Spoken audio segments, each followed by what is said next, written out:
The light's flickering sucks. So, I can't even see that, but in the video you can really see it. Yeah. You can't even see it in this video. Alright, we're live. What? Yeah, I don't know. How again? Alright. And 3, 2, 1. Hello everyone, welcome to the Hoops and Hits podcast. I'm your host, Casey Smith, joined by my co-host, Jordan Pullett. Today we have a great episode planned for you guys on our March Madness special. We're going to be covering March Madness, the NFL, and the NBA. So we got a plethora of topics. But first of all, Jordan, how you doing today? Doing good, came off all my No, university. you're not, but... Duke lost, so that's a terrible feeling. So Jordan is a Duke and Alabama fan. So Duke when it comes to basketball, and Alabama when it comes to football. Which, if you ask me, is very strange. But explain why you like Duke and how you're feeling after the loss. Like Duke, just because my first ever March Madness bracket that I made, I picked them to win it all. And Grayson Allen led the team with Jahlil Okafor. They won it versus Butler, I believe. That's crazy to me because, like, Jahlil Okafor was drafted, 8 years ago. And Grayson Allen, it's like his second year in the NBA. It feels like that, but he's a vet now. He's like 28, 29 years old. Wait, no, let me look this up. He's pretty old. He's like 28.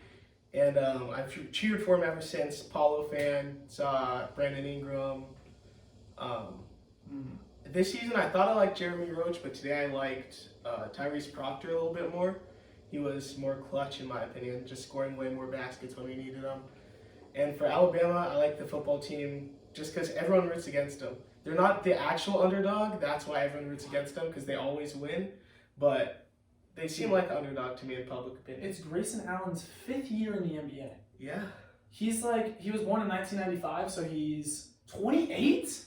He's the same age as Giannis and Jokic. And he's in his 5th season. I swear, okay. He has gray hair, so you know he's kind of old.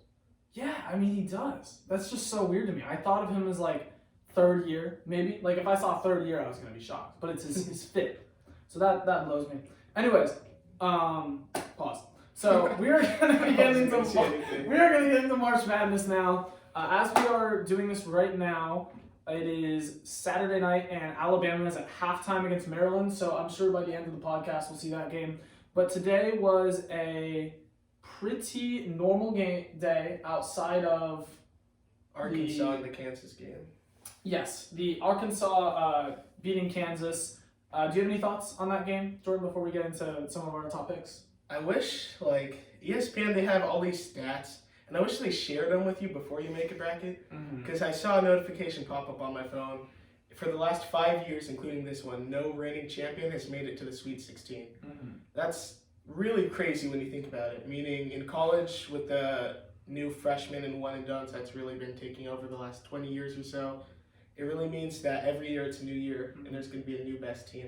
And usually when you have a championship team, if you have a couple returners, after that championship year, everyone leaves. So it's everything's coming together and then you have to rebuild. So it's very rare for repeating champs.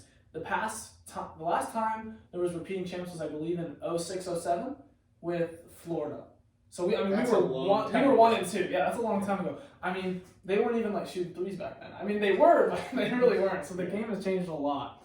I had Kansas out in my official bracket in the Sweet 16, I think. I think I had them losing to UConn. But I just didn't... I thought they were the only good team on that side of the bracket. So I just kind of picked them by default to win. I wasn't a big UCLA believer. They won their last 2 games. Pretty mad about that.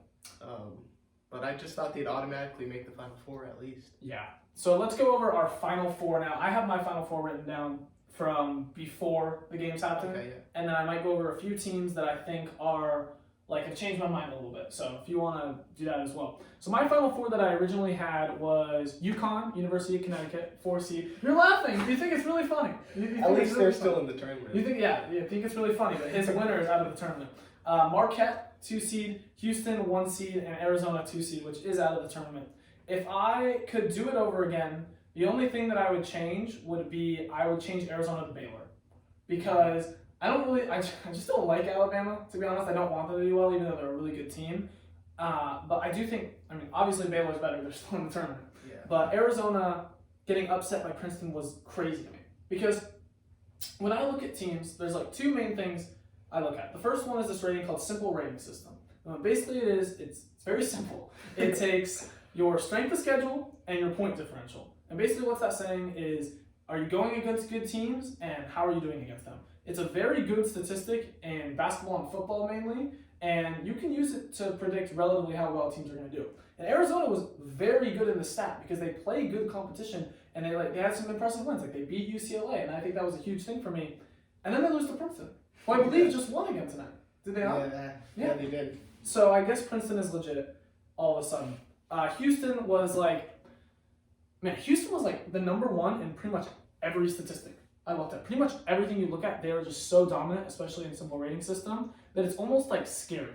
Usually when there's a champion, it's because they're like rolling and hot, and Houston's just been hot all year. Yeah. So I was a little worried about adversity, but I still picked them. I have them winning it. Marquette, once again, good in simple rating system, and UConn I think is an overall really good team, and maybe the best defensive team here. I'm really interested to see how their game goes against St. Mary's, because I see a lot of people saying St. Mary's are frauds because they haven't played the greatest team, but at least statistically, their defense is really good. Yeah. So I'm interested to see how that game goes. Those are my final four. I think that Houston, Marquette, and UConn still have a really good chance to get there. Obviously, Arizona's out, but what are you thinking, Jordan? I just don't believe in the whole, I don't know what division it is or what side of the bracket, but just the bottom right when you fill out a bracket. There was Kansas, UCLA, UConn, St. Mary's. West? Let me. I'll I check. don't know, but I just don't believe in them a lot, to be honest. I think that Kansas, they were the best team to me, but they obviously lost to Arkansas. UCLA, I thought they had a chance to lose this game to Northwestern, but they won. UConn, they just seemed a little flawed to me. They don't really have an NBA superstar level draft prospect, so I just didn't think they would be able to close games out. And for St. Mary's, yeah, they just haven't played much competition all year, but that seemed like one of the better sides of the bracket. I think the Alabama, which would be, what side is that? The South? Top left. Yeah, the top It's left not side. telling me what side is it. No, It's just telling. Where is it? Go down, I saw it was the South. Yeah, the South. So the South side of the And bracket. the bottom right is the West. Okay. So yeah, I don't think the West is very good, but I think the South is pretty good.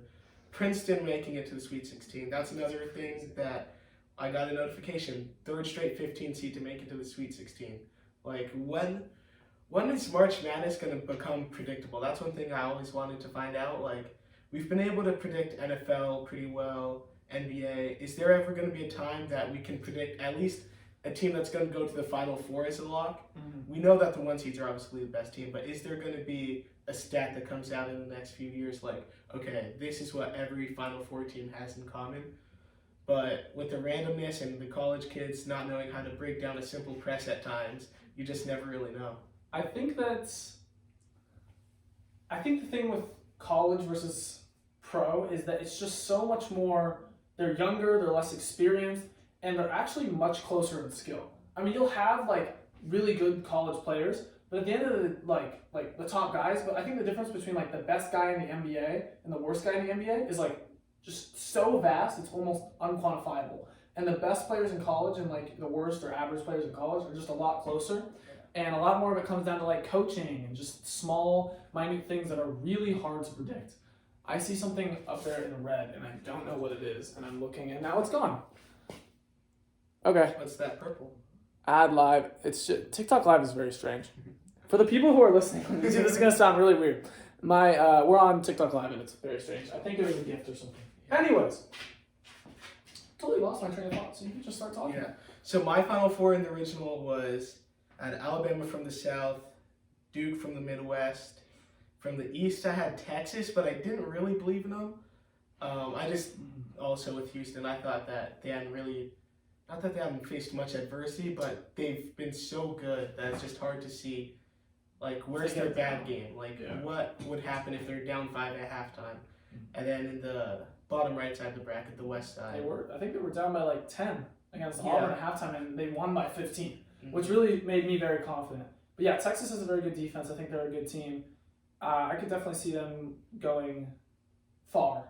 Yeah. Were you still going? Yeah, so then in the UCLA side of the bracket, I had Kansas winning, but that's the one side that I just got completely wrong, and with the Duke side too. That really makes me mad. How did Duke lose to Tennessee? the defense that Tennessee was playing all game, it was really impressive. I'm not gonna lie. Like I could see them making a Final Four push, maybe make the championship game, because we just couldn't get shots off every single possession. The shot came in the last 5 seconds, and that was half by design. They kind of dribbled out the first 10 seconds of the shot clock, but we just couldn't find open looks, and that was something I was really impressed by Tennessee. Their ability to stop Duke and Kyle Filipowski from getting any open looks throughout the whole game. But I don't know who their big man is. I forget his name. But he was guarding Kyle Filipowski like it was a boxing match. He was hitting him with dirty screens, which that's one of my pet peeves in basketball. Like, I personally will grab your jersey on a screen or something. I think that's just competitive. But sticking your leg out a little on a screen, that really gets me. Draymond and the Warriors do that a lot. Well, they'll just they will straight up just block you. Yeah. They will straight up just block you. Like an O lineman or something. I'm trying to think of, yeah. They do that a lot. Basically Kevon Looney and Draymond Green do it the The most. whole Warriors team. Yeah. They just set blocks and have stuff running around like Le'Veon Bell in the backfield being all patient running around. Also, as a ASU fan, for both of us going to ASU, that is a tough It was a loss. tough, heartbreaking loss. It was a tough loss. They looked good though. I think they looked pretty good. I think they proved that they were a good team this year. And also, as an SDSU fan, this is kind of like my last year of SDSU being my favorite team. They have looked very good. They have played a 12 and a 13 seed, but they have put away those teams. And I think that their defense is really good. I think it strangles teams. It'll be interesting to see because Alabama is now up 10. They've been on a huge run right now. And so they'll probably play Alabama. I don't think State will win it, but I do think they'll give them a good game. So they've been looking good. I like what San Diego State's doing. One thing about Alabama is it was against a 16 seed, which now you can't fully take it for granted because FDU beat Purdue, but against a 16 seed, the 1 seed should win all the time. Their best player, Brandon Miller, he didn't score a single point. He was in foul trouble the whole game. He went 0 for 5 from the field with 3 turnovers. That was just really good to see that even with their best player having an absolutely terrible game, they still put a 16 seed away. Mm-hmm. And it looks like they'll probably put number 8 Maryland away. Speaking of 1-16 matchups, FDU and Purdue. What are you thinking about that game? I was able to see about the last half of it. Yeah, me too. I didn't really watch the full game because I just- 116, you just Yeah. if there's another game on, you just turn it on. Even NBA, I'd probably rather watch an NBA game than a 116 on average. There's so much going on with college basketball, especially in the first or second day, that you have to watch just like the closest, best games, and you're not thinking that FDU is one of the best teams you want to watch. But man, I mean, I was just expecting Zach Edey to just destroy it. I mean, he's 7-4. FDU is one of the smallest teams in the tournament, but that wasn't the case, and it's they just spread them out, picked them apart. That's crazy. And they beat them. And I think it's just, I mean, we've seen before in college basketball, a 16 had never beat a 1. Mm-hmm. And now it's happened, twice in the past 3 years? I wonder if there's something to that. Is it like, are the worst athletes getting better, or are the better athletes getting worse? I think is the skill gap closing, or is it just pure coincidence? Yeah, I think there's 2 things to that. One, the point that you made. I think you can see this at the NBA level. The reason that they're expanding the NBA, they could have always done it technically, but there was always going to be like 2 teams who just would have been absolutely terrible, no talent. But since there's more talent in the league, like Jordan Poole, if he went to an expansion team, he would be the all-star, selling tickets. Everyone in that city would have a Jordan Poole jersey. But he's coming off the bench for the Warriors.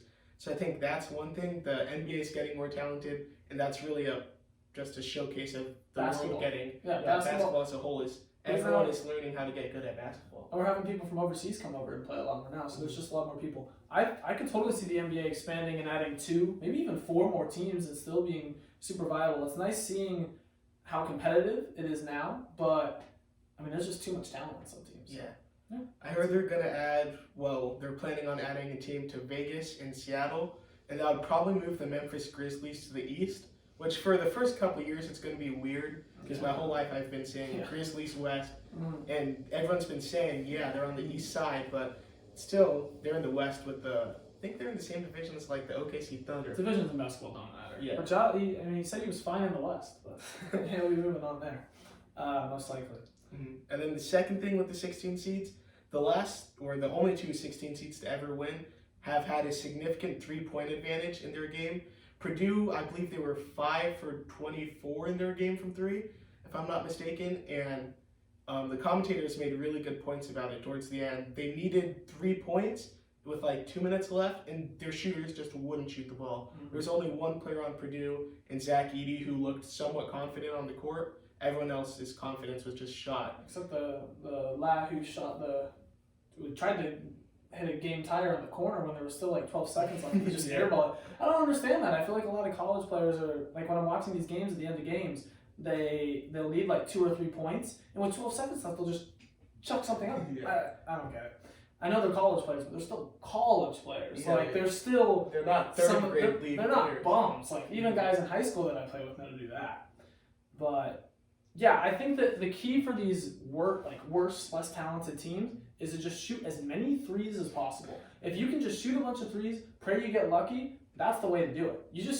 It's playing a 5-out basketball, especially against teams with a huge big like Zach Edey, and just hoping that you have a hot streaky night. And that's the way that teams like Princeton or FDU or what was it? UMBC? Yeah, UMBC. Their year, they went 14 for 28 from 3. Mm-hmm. Like, that's just an absolutely incredible game. And Virginia went, I believe, 16% from 3. And So St. that's Mary's the way too. that you need it. Yeah, St. Mary's when they went to the Elite 8. it might have been. I thought it was the Sweet 16. I think it was the Elite 8. I think UMBC might have gone to the Sweet 16. Oh yeah. I think it was St. Mary's went to the Elite 8. I do not have anything else on March Madness so far. I'm sure next week, because next week will be around the championship game, I believe. Holy, it's Yeah. that. No, I think it's 2 more weeks. 2 more weeks? Because Okay. the games get way less frequent from here on out. Yeah, the next week we'll have a bunch more March Madness stuff to cover, so I'm sure we'll still do that. But that, I think, about wraps it up, unless you have anything else to say. No, that's all. So now we can move on to the NFL section. So there's been a bunch of free agency news. There's still stuff going on with the draft, but I think we can save that till a little bit closer to it. So some of the biggest points, free agency signings. First of all, Aaron Rodgers maybe going to the Jets. That was my biggest thing to say on it. Like, Yeah. I intend to play for the Jets. Okay, I intend to play for the LA Clippers, if that means anything. But just until a trade happens, which by saying that, you lowered your own trade value, which I guess is good for him if he wants to go to the Jets and play for the best team possible. But for his odds of getting traded, It hurts. now his trade value just goes way down. If everyone in the world knows he wants to play for the Jets, then I mean, no other team would want to trade for him. There's only one team. The Jets only have to offer. I'll fix that. Okay, yeah. The Jets only have to outbid themselves, which, if they wanted to, just say a 7th-round pick, what's stopping them from just trading a 7th-round pick for Aaron Rodgers? So I think that's why the trade hasn't fully happened yet, but it's probably bound to happen. Yeah, I mean, I just can't imagine a world in where he goes back to the Packers. Yeah, after that he can. He's been toying with them like the past 3 years, saying he's going to leave, but now he actually has like a team, and his buddies are getting traded there, and it's just, I would be very surprised if he was a Packer next year. With the Jets, though, I mean, he's 39. He kind of looked worse last year. Do you think? I think this is an upgrade for the Jets. No, it is an upgrade for the Jets because Zach Wilson and Mike White were the really worst bad. Well, I won't say the worst, but probably like bottom 5 in the league. It was one of the worst quarterback rooms in the league, along with like the Panthers, the Rams. When Stafford went down, even when Stafford was in there, he didn't look amazing. Who was that guy Commies. that the Rams had for like 2 games? He was just a runner. I The black don't dude? remember. And the Titans, because Tannehill was always out, and then they'd throw Malik Willis out there who can't throw a football. Can't throw a football. I think the most times he threw a ball in a game was like 7. Yeah. I mean, they literally would not. It wasn't. He wasn't very good at it. But they also wouldn't even let him throw the ball. But Rodgers will be an upgrade. But also, I mean, how many more years does he have left? Does he have a year or 2? I mean, it seems like he's going down athletically. I see this being a short-term option, which is okay. But I mean, the Jets are still a really good team. They got really good weapons. They have a really good defense. I'm in on their coach. but the window's short.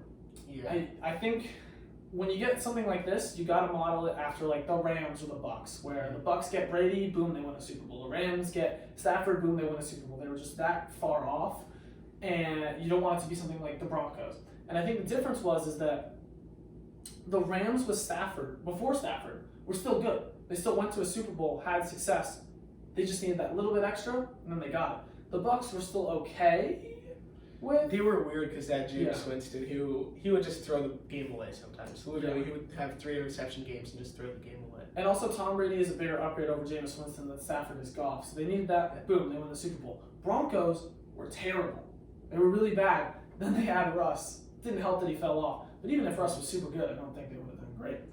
The question is with the Jets is, were they good enough this year, and is Rodgers going to be a big enough upgrade for them? I mean, they have to win a Super Bowl in like 2 or 3 years.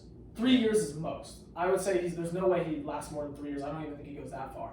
So do you think it's worth it? I mean, we don't even know the package. Yeah, I say until we know the package, there's really no way to tell if it's worth it or not. I think the only thing is, with them going all in right now instead of at a different time, maybe they could wait 1 more year, try and draft a guy something. They do have, like, the Rams have now potential where everyone's gone, but at least the Rams got a Super Bowl out of it, so maybe the Broncos is a better comparison where now your franchise is stuck giving away all your draft picks, so now what do? You can't rebuild, you can't really compete, so you kind of just have to do the best that you can. Well, the Broncos as well, they're paying him so much, and I assume they paid Rodgers a lot as well. I don't know the specifics of the contract situation. And I think the thing with the Jets is they're sick of drafting quarterbacks. Yeah. They drafted Sam Darnold, and he was terrible. They drafted Zach Wilson, and he was terrible. When they got Geno, which is a while ago, he was terrible. I can't even think of who they had. Sam Bradford. Like, all these guys that they drafted have just been stinkers. So I can kind of see, like, oh, we know what Rodgers is, even if we kind of don't because he's getting older. But at least we can, like, tell ourselves, like, this is a guy who's gone out and won a Super Bowl. So from their perspective, I do kind of see that. In more news, Stephon Gilmore going to the Cowboys. Any thoughts? I think that just helps their defense out, obviously, and I think that can make it's weird to say Super Bowl contender, because I don't know how it's going to look with Dak as your best quarterback option. What do you think Dak is as a quarterback? Top what? I don't know. I think he's like top 10. He's very bottom half. I could see him anywhere from like 10 to 15 on the right or wrong day. Top 15, yeah. Top 15 definitely. I'm more of a fan of Dak. I think he has led some of the best offenses. I think he's a great pocket passer. I think he has decent play extendability. I think he's definitely better than some of those, like the Daniel Joneses, the Ryan Tannehills, like from 3 years ago of the world. Obviously, he's not on like the Justin Herbert, Joe Burrow, Lamar Jackson, Patrick Mahomes tier, but he's like in between there. It's difficult because you still have to pay him a lot, but I think the Cowboys can be good. I think Gilmore, they kind of needed a corner too. He's getting older. He didn't have the greatest year last year, so it's like that was one thing. Like the last couple years since he left the Patriots, he's just been on a steady decline. When he was on the Panthers, I didn't really even notice anything. Like I didn't see any crazy Stephon Gilmore games. Ooh. It was 2 years, $20 million, 14 guaranteed. I thought it would be a 1 year. That second year might hurt because it's almost fully guaranteed. Not sure. It's not a. I'm not sure.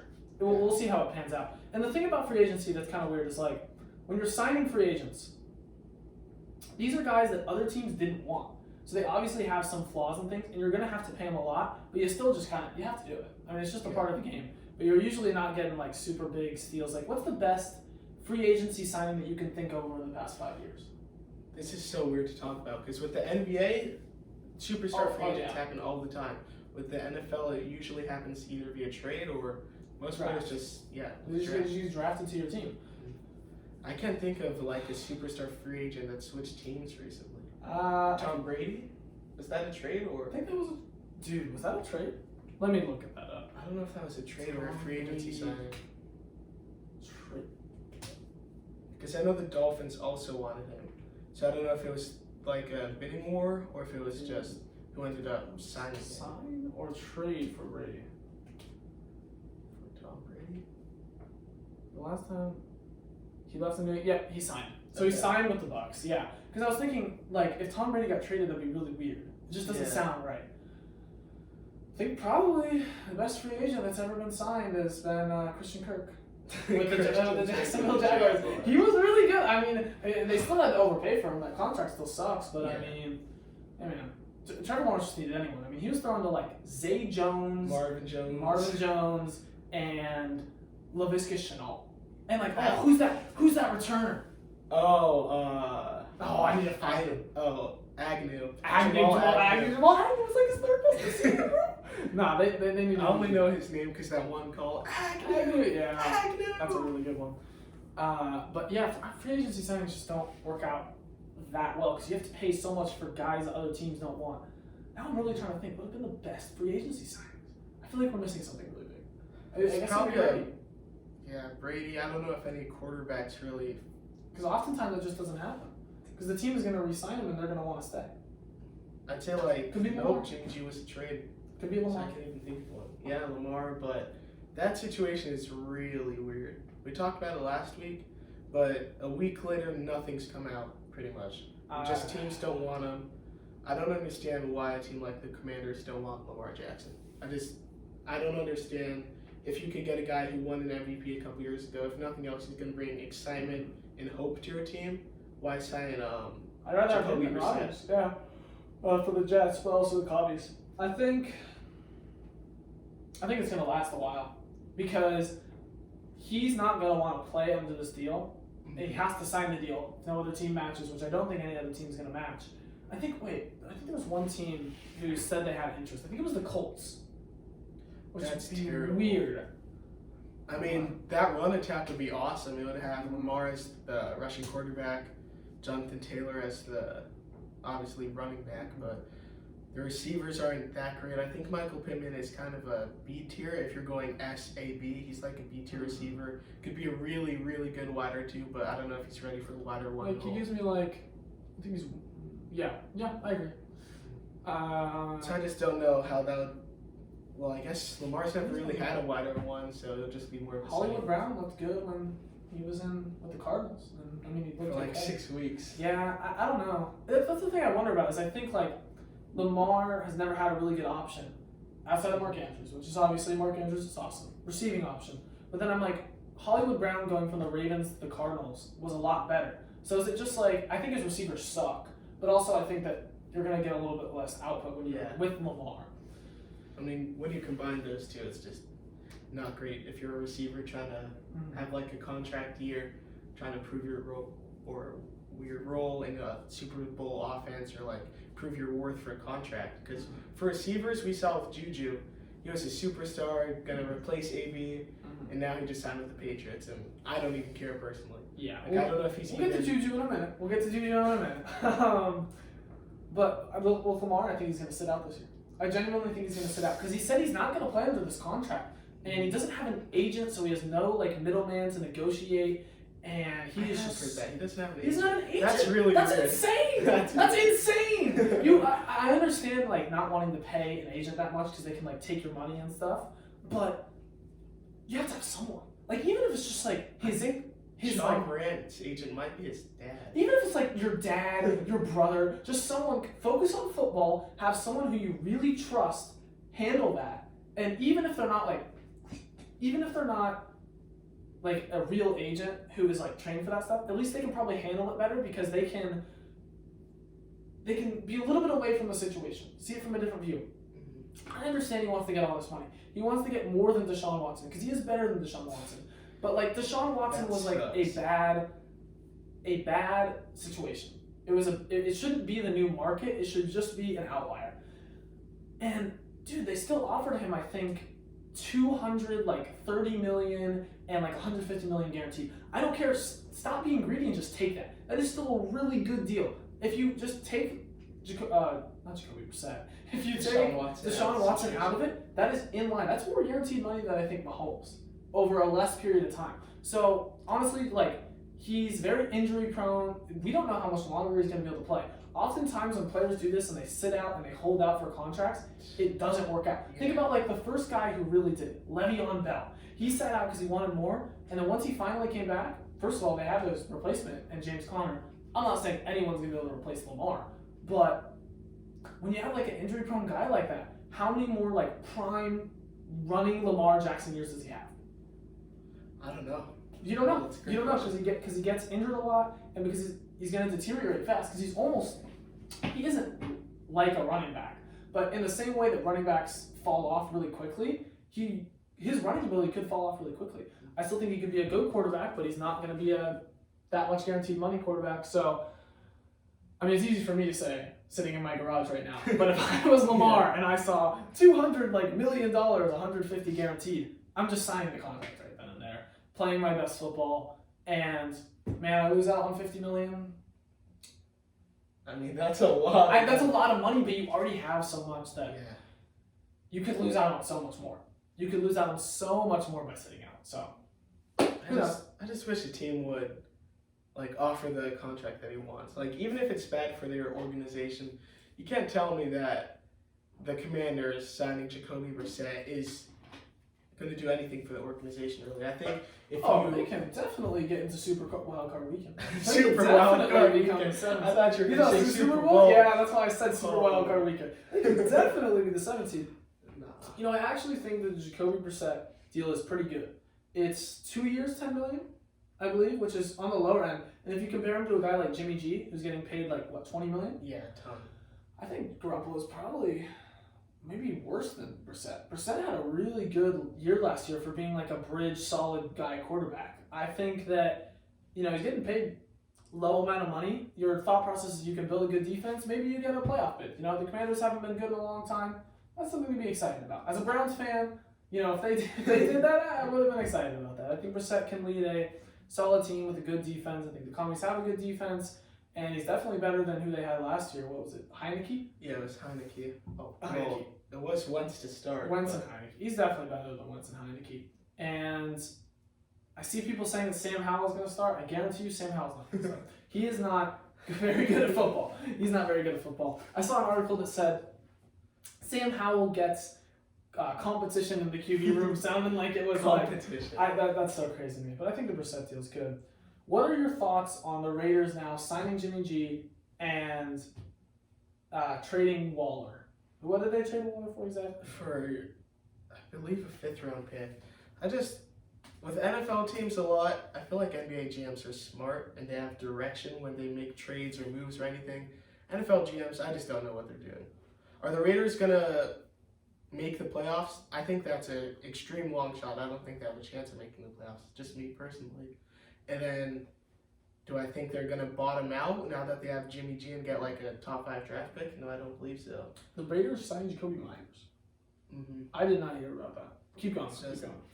With the Jacoby Myers news too, that's just a guy that you sign when you're a wide receiver away or something. Mhm. Like if the Packers signed him last year, that could have been a good deal. He's a cool slot guy. I mean, he's not a wide R1 or anything. I mean, they don't need him to be a wide R1 because they got Devontae Adams. But yeah, I just don't understand the direction of this team.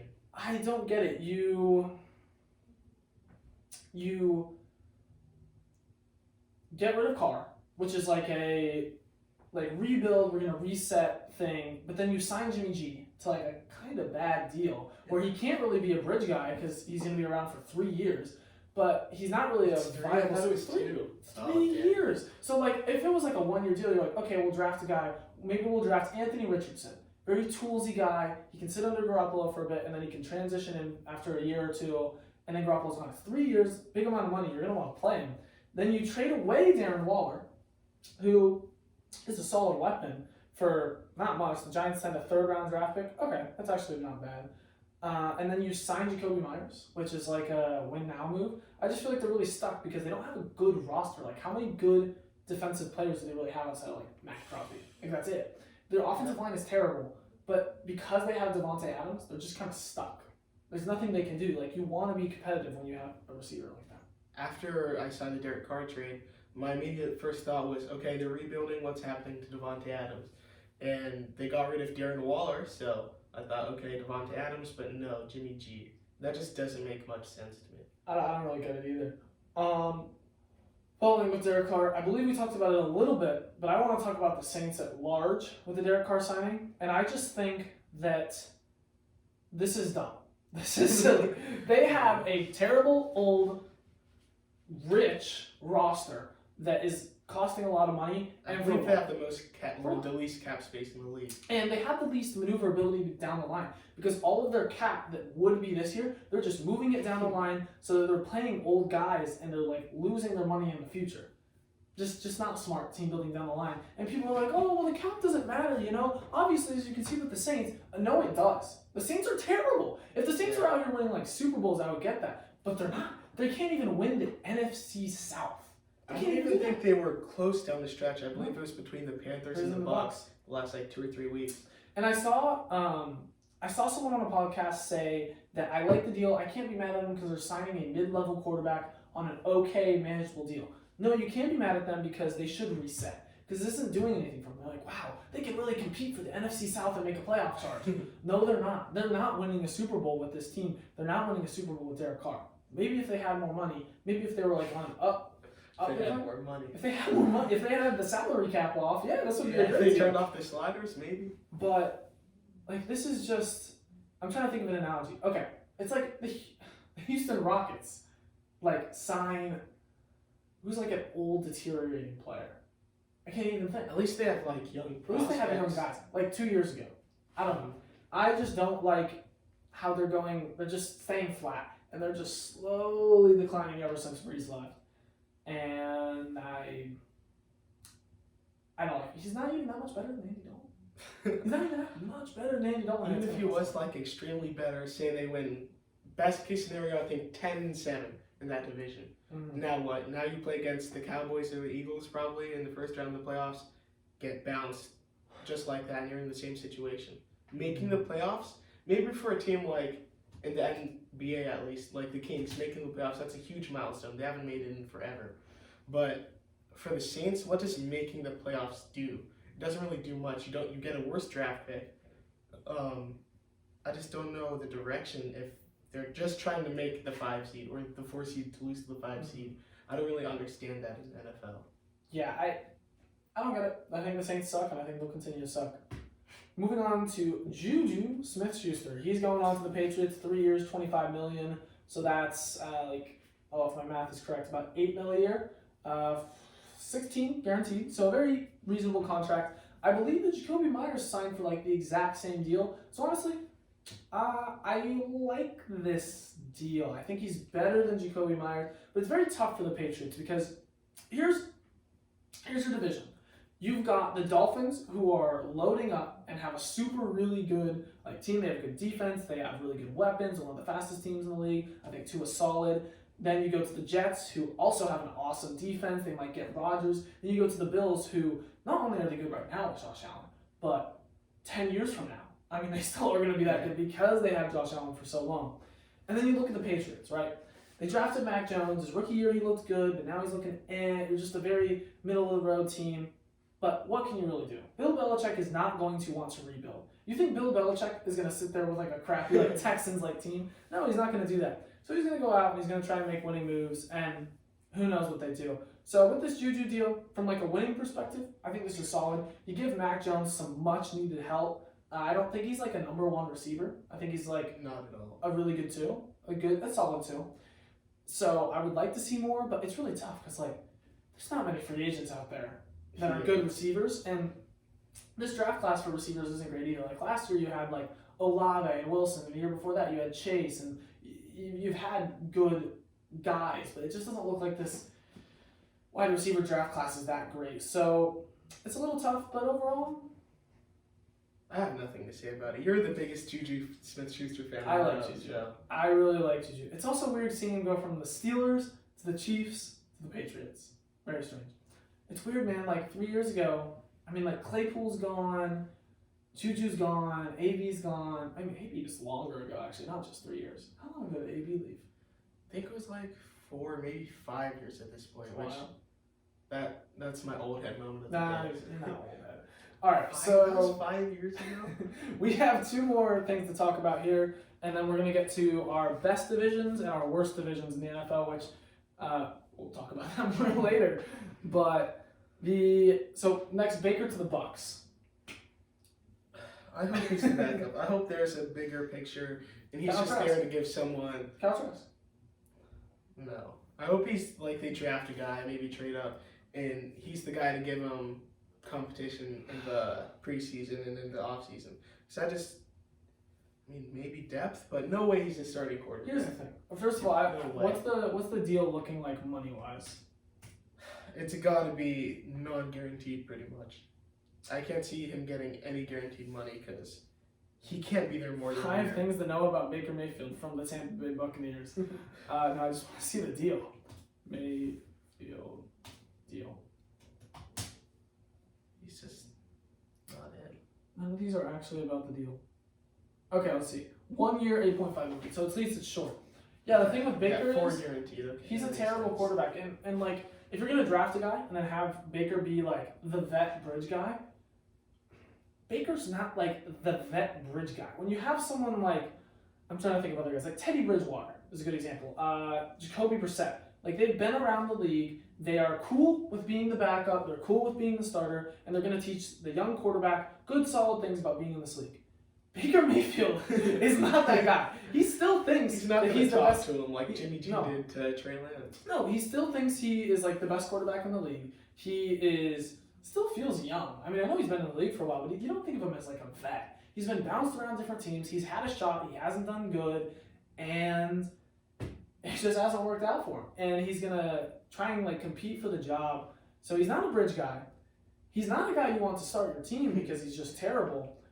But at least it's only 1 year. I really don't know what the Bucs are doing here because this is such an old like compete now team, but it's also not a really good team. So maybe you say, well, let's have a shot at this terrible NFC South and see if we can make it to the playoffs and then get absolutely stomped in the first round by the 2 seed, whoever that may be. Baker, probably not a good deal. Yeah. Next, my last take before we get to the divisions, I would take about the Cardinals, okay? I think the Cardinals will be the first ever team to go 0-17. I think this is a terrible roster. When you look at this roster top to bottom, and also Kyler is probably going to miss around 8 or 9 games. So it's going to be I think it might be more. Colt McCoy. And if he misses 8 games, let's say Kyler is fully healthy, and they're like 1-7. Are you coming back to that team? No, I need some more time to play Call of Duty. This team is terrible, especially if they lose Hopkins. Especially if they lose Hopkins. This team is looking very rough. They have no O-line. They have no defense. I'm not very happy with the coaching staff. I mean, I think this will be the first 0-17 team. And then from there, where do you even go? You've had a top pick back-to-back years. And are you going to draft a quarterback? I mean, Kyler has looked good. You already did this. You just signed him. You already did this where you had Rosen, got rid of him, and then got Kyler. Are you going to do that again? I don't think I so. think they might have to because they should have known at the moment where they knew internally that they had to add a Call of Duty rule to the contract and you have to study this much. Like, you should just know at that point that your quarterback is not. If you have to tell him, Your phone is on 10% battery. It should be good. Alright, do you want me to go grab a charger? Do you have an extending cord? Alright, we're just going to have to speed around this podcast because I'm not having It should that be time. good. We'll be Yeah, alright. 1% it takes like 10 minutes. Alright, that's good. We're 42 minutes in, so we're almost done with the NFL and our NBA sections. Pretty short. Back to what you were saying.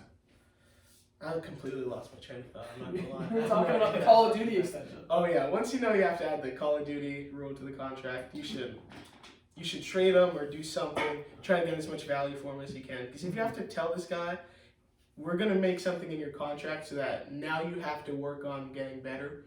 You shouldn't even be in the NFL to me. If you're not working on yourself, Yeah. playing too much Call of Duty, studying more about the Warzone maps coming out in a week than you are about the playbook.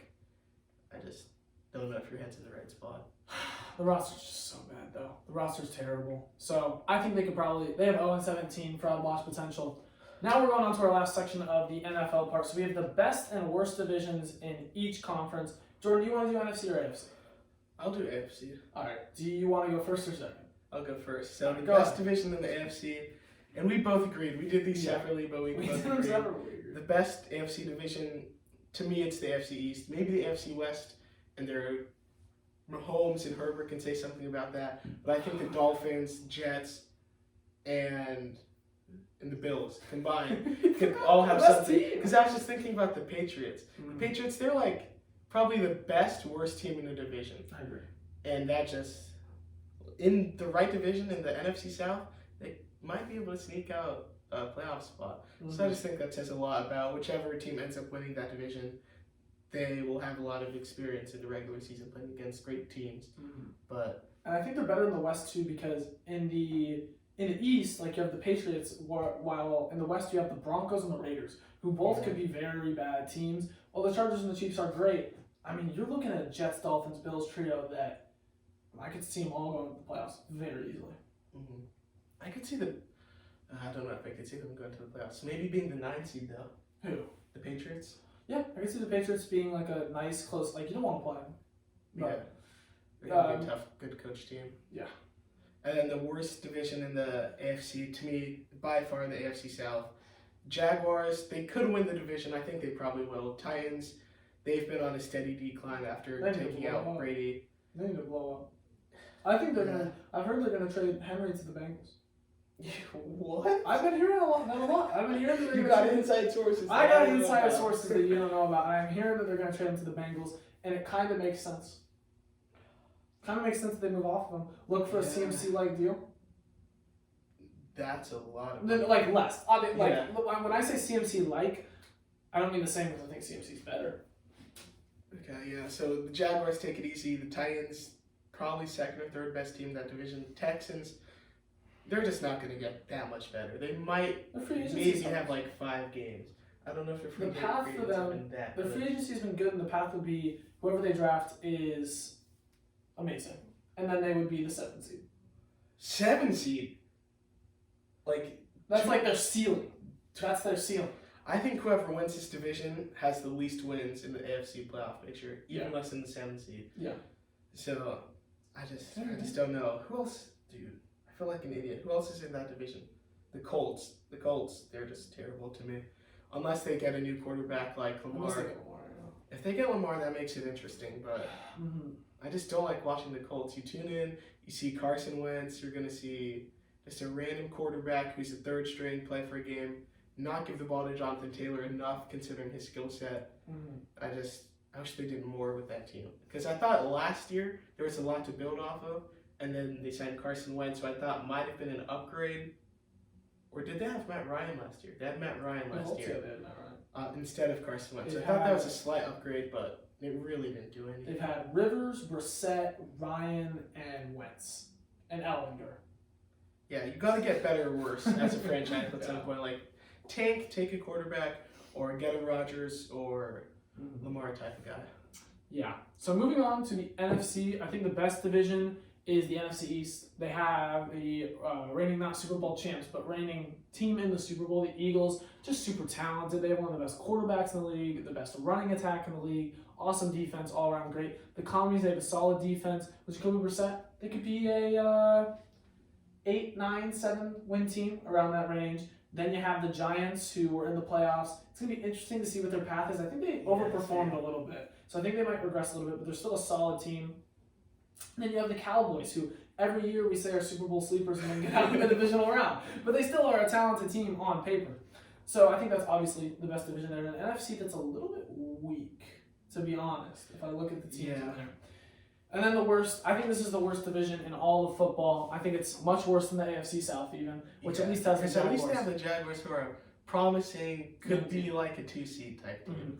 The NFC South is awful. And let me tell you how I rank it. I'm going to go from worst to best. I think the worst team is going to be the Bucs. I think when you have Baker Mayfield at quarterback, I think when you have an old team, by the way, any of these teams could be the worst or the best, pretty much. Except I don't think the Bucs could be the best with Baker Mayfield. Baker Mayfield's terrible. They have no run game. Leonard Fournette is awful. Rachaad White is gone. They got him. He's gone? Yeah. But I guess I have no ball knowledge. But I think everyone's on the Rachaad White hype train. He's going to get a lot of carries, not much there, because the offensive line sucks and the defense sucks, and it's just really old and rotting. Bad team. The 3rd best team. Why am I complete? Oh, the Saints. Derek Carr. The Bucs are just the Saints, but with a better quarterback. Or the Saints are just the Bucs, but with a better quarterback, is what I mean. Then number 2, I think the Falcons. The Falcons actually had a really good run game this past year. They're an okay team. I think they're better than the Saints and the Bucs. It'll be interesting to see what they do with quarterback. Because Ritter was okay, but he only played 4 games. I really wish they would have played him more games at the end. But they had this illusion like, we're kind of competing for a playoff spot, so maybe we should. Who do they even have in before him? Mariota? Maybe we should keep Mariota, but no, they should have played Ritter more games. So now you're kind of stuck in the situation where you spent a 3rd-round draft pick on a guy who's looked okay, but it's kind of tough if you're like, we are rolling with Desmond Ritter. And then 4 games in, they're like, oh, we shouldn't have done this. Well, season's over. Yeah. So we'll see, but I still think they'll be the 2. And then the Panthers, I think they're far and away the best team in this division, but still their ceiling is like 9 wins. It kind of depends on who they draft at quarterback. Assuming they do draft someone at the 1, which I think they will. I think they got the framework for a good team, but I still think they're like 2 or 3 years out. But overall, this division is just really bad, and whoever wins is probably going to get rocked in that 1st round. I think Lamar to the Panthers would be an interesting deal. Lamar goes to the Panthers. It's a very good team. I think the Panthers are better than people think. Yeah. The Panthers are better than people think. Do we have anything else to do in the NFL?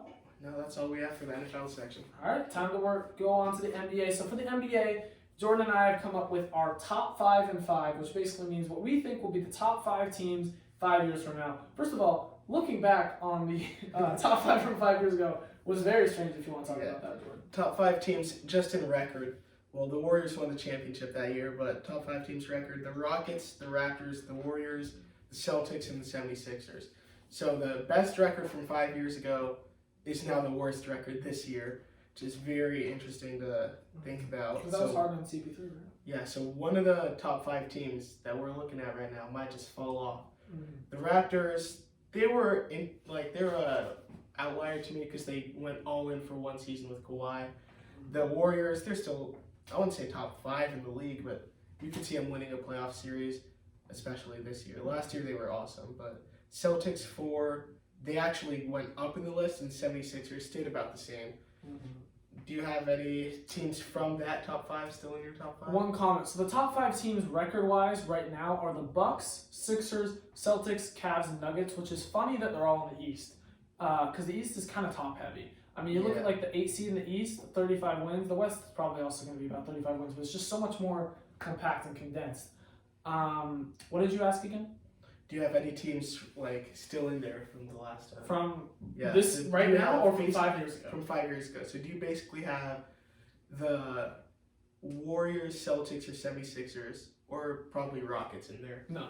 None of those teams? I have, from the current top 5, I have 2 teams. From the current top 5, I have 2 teams. Do you have any from the old top 5? So, I have one from the old top 5 mhm. and one from the current top 5. Okay. So, how do we want to do this? Because I don't have them ranked either. Yeah, I don't have them ranked either. Do we just want to go go, to I can go through my list and you can go through your list, or we do, okay. So, my top 5 in 5 years, and I'll do a little breakdown of each. First of all, the Bucks. The main concern is with Giannis. I don't think he's going to leave because he seems super loyal, but that's going to be 5 years from now. He's going to be 33, so he's going to be a little bit older, but I still think he'll be one of the best players in the league. I think it'll probably be like his last good year. And I think as long as Giannis is on the Bucks, they will still be a very good, at least regular season team. Going to win a lot of games, going to be very competitive. Drew Holiday will be gone, Chris Middleton will be pretty old, but I'm sure they'll reload and still be a good team. Next up, I have the Cavs. I think they have a really good young core here. Mobley, Mitchell, Garland. I think this is a really good team. Very young. As long as the pieces stick around, there's a decent chance they could win a championship, but I think they'll definitely be a good regular season team. Next up, my number 3, last 3 teams here are from the West, Thunder. This is projecting a lot, but they have so many draft picks. They have so much that they could do. They have Shea, who's looking really awesome. Chet, who it sucks that he got hurt. They have Giddey, who has no bag except just dribbling around people, but he still somehow scores points. You know who he reminds me of? Logan. Logan does just dribble around people, play defense and basketball. And they have a lot of young players. And the thing is they don't even have to use all these draft picks. I mean, they can I hope trade they for a superstar. trade for a superstar with these picks. Because I don't want to see, eventually, not everyone can make the roster. They still have like 10 picks in the next 8 years or so. I'm sure they're going to trade for a superstar with some of these picks. But I think the Thunder, they just have a lot of potential when you look at them. Next up, I have the Jazz, another team that they're kind of like the Thunder 2.0. Bunch of draft picks, decent young players. I don't think they have a guy like Shea. And they obviously haven't drafted these guys yet. But when you look at the Jazz, they're looking like how the Thunder looked a little bit ago. I think Laurie is good. He's looking like second, third best guy. Definitely not the number 1. But I think he's a solid. He's a solid It's funny. He's a small forward now, and when he first came into the league, I thought of him more of as like a center. Yeah, Which is funny. he was like I can't even think of a comparison. Maybe like Miles Turner. Yeah, like Tingus Fingers.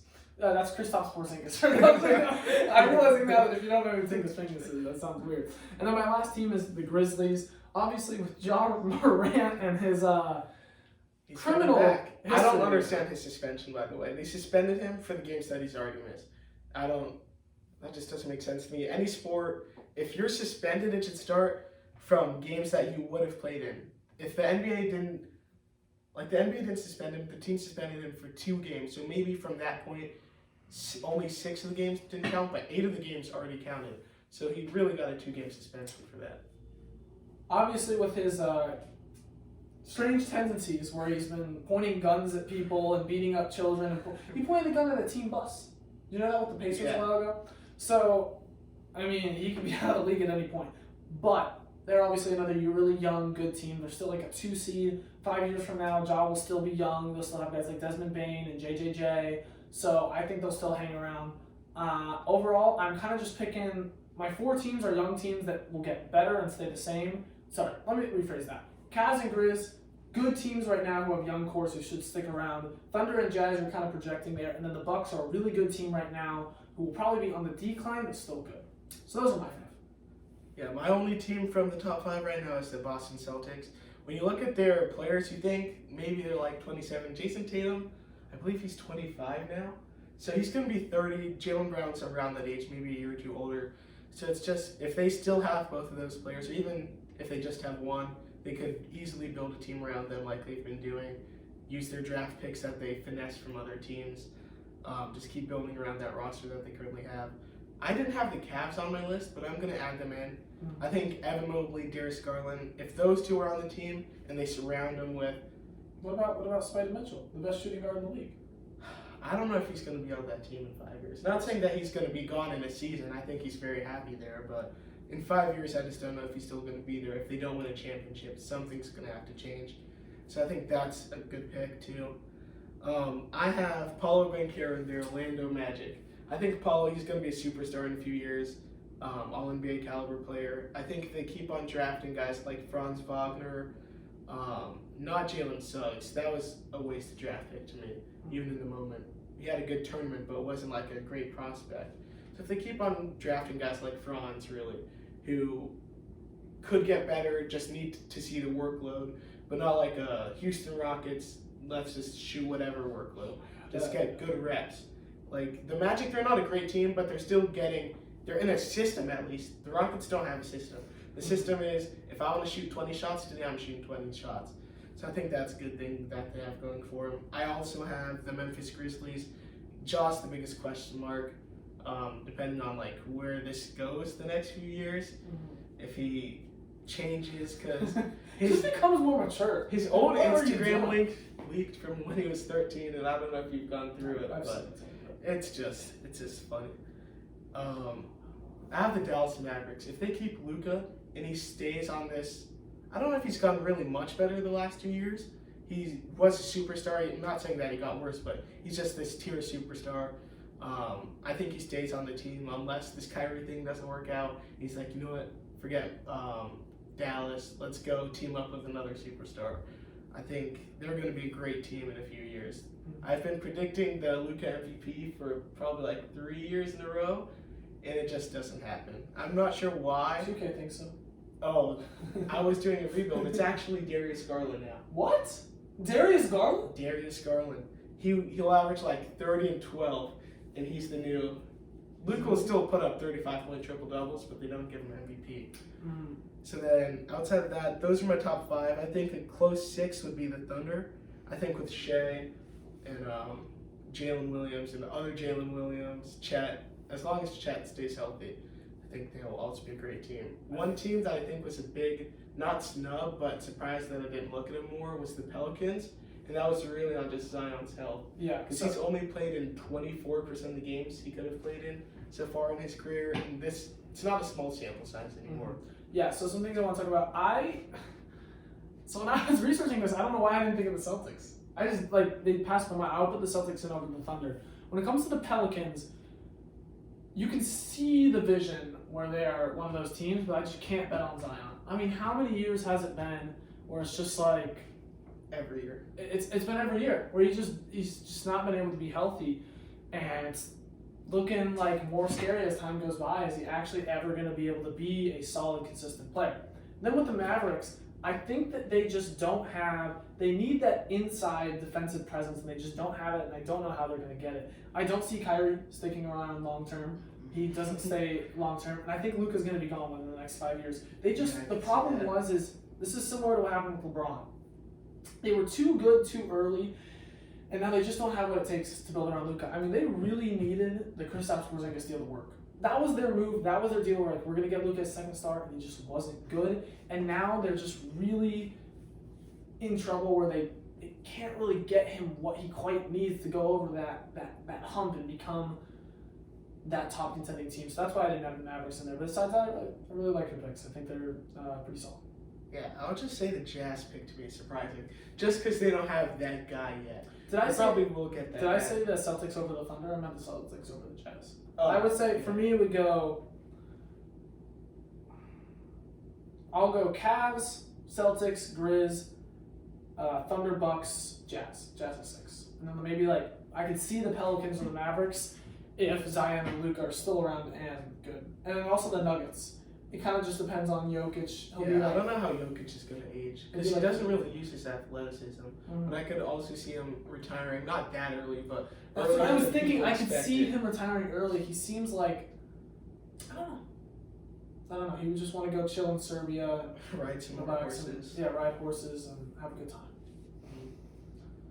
That's our top 5. Do you have anything else to talk about? There is one thing I want to say. Alabama has just beat Maryland. So that wraps up today's day of the tournament. We'll be going to the round of 32, day 2 tomorrow. Alabama, I mean, they just had a solid victory. They look like one of the best teams in the tournament. Them and Houston are the only 1 seeds left. So we'll see how much longer that lasts with Kansas and Purdue being out. But yeah, Maryland's, they gave it a good shot for a bit, but Alabama just warmed down. How well did Brandon Miller had 19 points, 7 rebounds, and yeah. I'll say one thing about 1 seeds really quickly. It's always amazing to me. The 16th seed, they'll start out hot. They'll at halftime. If they're not getting blown out completely, they'll be within 5 points or so. But the second half switches that a coach or the team makes, it's just so incredible to me, and it's really impressive because they'll be up 5 points and they win the game by 30 in the tournament. That's a great second half. The thing about 1 seeds as well is they've got much more depth. When you have these 16 seeds, they'll only play like 5-6 players, and those guys just get tired, and they just can't keep up that level for as long. So that's another thing that tends to happen with the 1 and 16s. Anyways, I think that about wraps up our podcast. Thank you guys all for joining us. We'll be back again next week discussing more March Madness action, I assume, and I think pretty soon up here we're going to be having a soccer special episode with some more lads, some extra co-hosts, so look forward to that. Anyways, everyone have a good day. I'm your host, Casey, joined by Jordan, and we're out. Peace. Clip gang or don't bang. Clip gang or don't bang. Oh, wait, I'm just going to read some comments real quick.